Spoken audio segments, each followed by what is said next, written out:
예, 여러분 반갑습니다. 착 어반입니다.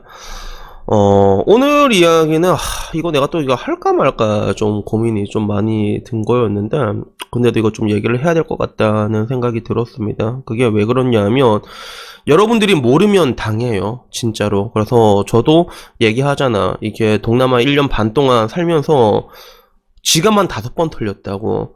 근데 그 5번이 전부 다 다른 방식으로 털렸거든요. 여러분들이 대비를 하고 그 방식을 준비하면 그 방식은 털리지 않아요, 그게. 근데 다른 식으로 들어온단 말이야.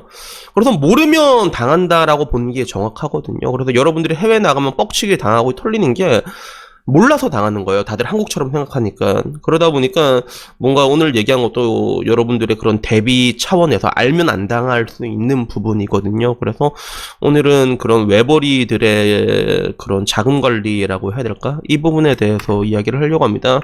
원래 돈 관리라는 거는요, 사실 잘하는 사람이 한 게 맞아요. 잘하는 사람이 한 게 맞는데, 근데 문제는 뭐냐면 한국 여자들 같은 경우는 이게 뭐라고 해야 될까? 이게 한국 여자라고 말하면 나는 웬만하면 이게 전체로 이렇게 싸잡아서 얘기는 하지 않는데, 그 전체적으로 돈 관리 능력이 좋지가 못합니다. 전체적으로 돈 관리하는 능력 자체가. 그래서 이걸 좀 잘하는 쪽이 일본 쪽 여자들은 이걸 좀 잘한다고 해요. 그러니까 잘한다는 게 뭐 이제 돈을 재테크를 불리고 이게 아니라 그냥 있는 돈 벌어주는 가운데서 거기에 형편에 맞게 생활하는 게 그게 살림을 잘하는 거잖아요. 근데 한국은 그게 좀 쉽지가 않습니다. 물질 만능주의 풍조가 심한 건 뭐 여러분들한테 더 이상 설명할 필요가 없잖아. 그리고 그걸 떠나가지고 내가 느끼기에 좀 이게 결혼하고 나면 허영심을 자식에게 투영시킨 경우가 엄청 많아요, 그게. 그래서 내 친구 중에서도 한 명 맨날 카드값만 300이 나오는 거야. 그래서 이게 뭐냐고 봤는데 300값 나왔는데도 보면 뭐 이게 진짜 할 말이 없는 게 뭐냐면 와이프가 그렇게 말한대. 야, 너는 네 애한테 쓴 돈이 그렇게 아까워, 이런 식으로 나오는 경우가 되게 흔하거든요. 그래서 뭐 진짜 와이프가 뭐 이렇게 백사고 사치하고 이런 경우는 잘 없어요, 결혼해서 보면요. 근데 보통 그게 자식들한테 간단 말이야. 야, 애한테 이렇게까지 써야 돼 싶은데 우리 역정을 내는 그런 식으로 이렇게 가다 보니까 이게 재정이 거의 뭐 파탄식으로 가는 그런 사람들도 되게 많다는 것들이죠. 그래서 이러나 저러나 그런 돈 관리는 잘하는 사람이 하면 되거든요. 그래서 나도 옛날에 전 여자친구랑 같이 동마빠랑 술 먹고 있는데 전 여자친구가 뜬금없이 나한테 물어본 거야.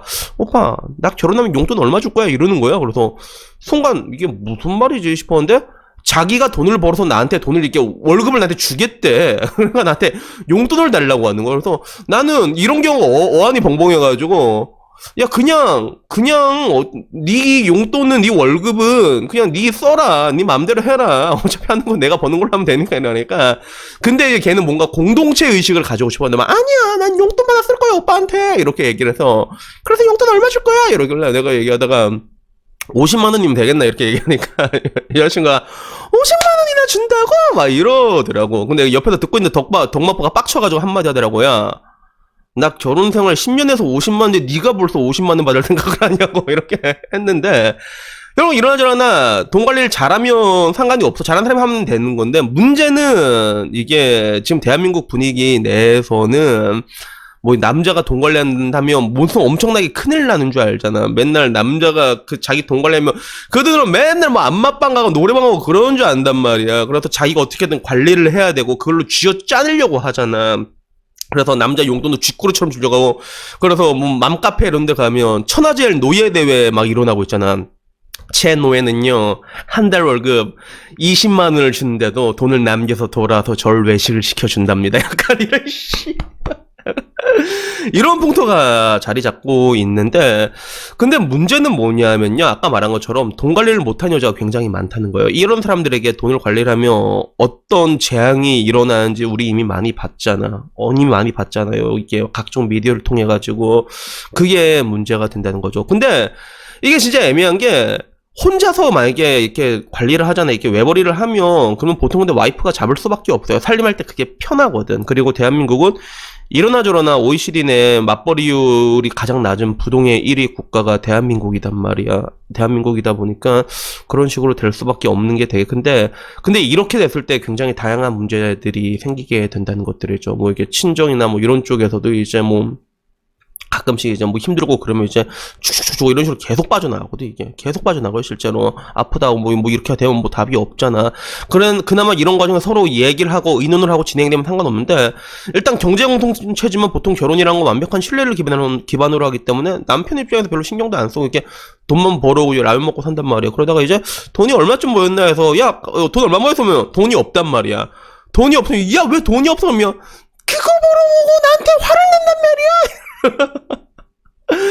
뭐 이런 경우가 다반사인데, 근데 내가 말하는 거는 뭐냐면 가장 무서운 경우를 얘기하는 거야. 그래서 제가 이게 통상적으로 이제 얘기를 하면 내가 진짜 말도 안 되는 진짜 예외의 상황을 들고 와서 얘기하지는 않는단 말이에요. 그래서 내 주변에 실제로 일어나는 상황 중에서 가장 기가 찬 상황은 뭐냐면, 와이프가 그 주택담보대출 그거 받아가지고 아파트를 날렸어. 진짜 아파트를 날렸어. 불과 몇 개월 되지도 않은 일이란 말이야. 그 친구 내 유튜버 보고 있거든. 네 얘기하고 있는 거다. 이 새끼 병신 새끼야 얘기하고 있는 건데, 이런 극단적인 사례는 제가 얘기하지 않고, 제가 좀 흔하게 볼 수 있는 사례를 제가 얘기를 하자면 뭐냐면, 요즘 이혼 솔직히 많이 하잖아. 이혼 많이 하잖아요. 그래서 이러나 저러나 대한민국의 이혼율은 아시아에선 부동의 넘버원이고, 그리고 OECD를 포함한 나라 중에서도 계속 이혼율이 탑 클래스에 해당되는, 거의 뭐 상위권에 항상 있는 그런 나라거든요.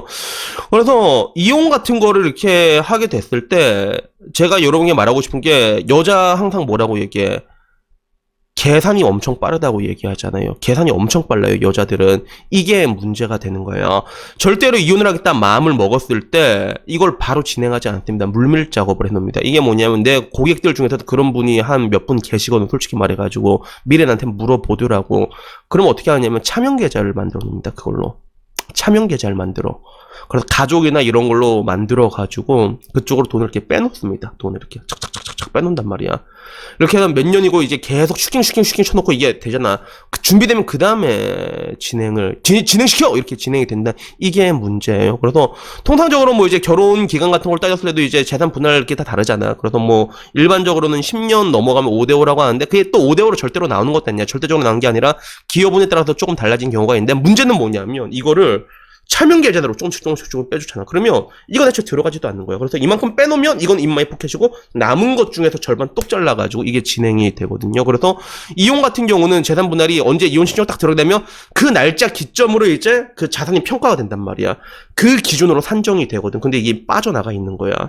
그래서 여자들이 멍청하게 이걸 계좌로 이쪽으로 빼놓을 것 같아? 아니란 말이야. 이미 체크카드 이게 자기 동생이나 이런 거 같은 걸로 받아놓은 다음에, 그런 것들 가족이나 이런 거 받아놓은 다음에 그런 걸로 이제 야금야금 이제 뭐 이제 가면서도 체크카드 현금으로 이렇게 조금씩 보내잖아. 그거 은행에서 조금씩 체크카드로 보내면 그건 뭐 어떻게 할 수도 없어. 그거 진짜 어떻게 알 수가 없다니까 진짜. 그런 식으로 이제 통솔을 오질하게 맞게 된다는 게 문제죠. 그리고 가장 무서운 게, 현대사회에 들어와서는 그 여자들의 인내심이 굉장히 많이 약해졌어. 옛날에는 뭐 이제 남편이 막 패고 막 그래도 뭐 옛날엔 살고 그랬잖아. 지금은 그런 거 꿈도 못 꾸고, 오히려 여자들의 기분 때문에도 이혼을 요구하는 게 요즘 트렌드이기도 하거든요. 그래서 실제로 뭐 코로나 때문에 이혼율이 낮아졌다고 하지만 더 골 때리는 게, 그때 작년 같은 경우는 집값이 엄청 올라갔잖아. 집값이 올라가서 지금 이혼해야 된다고 이혼 문의가 엄청 많이 들어왔었습니다. 그게. 그래가지고 와이프가 어느 날 한날 와가서 이제 너랑 못 살겠다고 뭐 얘기하면, 남자는 내가 잘못한 게 없는데 왜 나랑 이혼을 해야 돼? 라고 얘기를 하겠지. 그럼 뭐라고 할까? 네가 나를 외롭게 했잖아. 이거 치트키야 이거 진짜. 이런 식으로 나오면 진짜 밑도 끝도 없어요. 진짜로 밑도 끝도 없다는 거야. 그래서 제가 여러분에게 말하고 싶은 거는, 돈 관리 잘하면 이게 해야겠지, 해야 되는 건데, 아까 처음에 말했잖아. 모르면 당해요. 이게 모르면 당하거든요.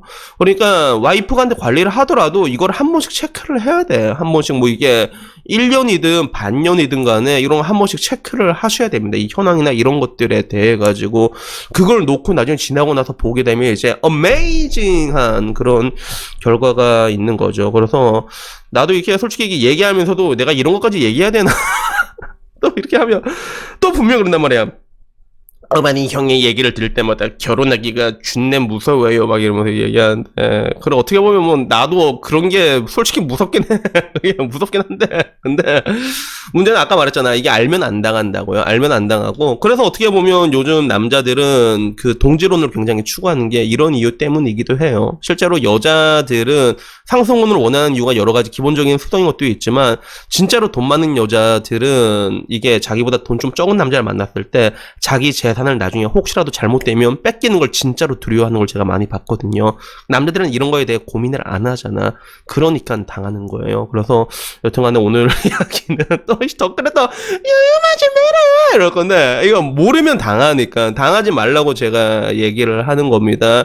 그래서 맞버리면 요즘은 이게 따로따로 관리하는 경우가 일반적이긴 하지만 왜 버리면 이게 어쩔 수가 없거든요. 근데 이런 것들을 여러분들 체크 안 하고 있잖아. 그러면 어떻게 물밀 작업 당할지도 모르는 겁니다. 알 수가 없거든요. 그게 그러니까 사랑을 지키는 것도 하나의 재주란 말이야. 알았지? 사랑을 지키는 것도 남자의 능력이기 때문에 여러분들 그런 걸 이제 이렇게 촥촥촥 체크를 해가지고 그런 것들을 이제 체크를 하셔가지고 나중에 털리지 말라고 이렇게 얘기해 준 겁니다. 그래도 여튼간에 뭐 오늘 이야기는요 여기까지고요. 다음에 좀 더 좋은 이야기로 찾아뵙도록 하겠습니다. 이상입니다. 감사합니다.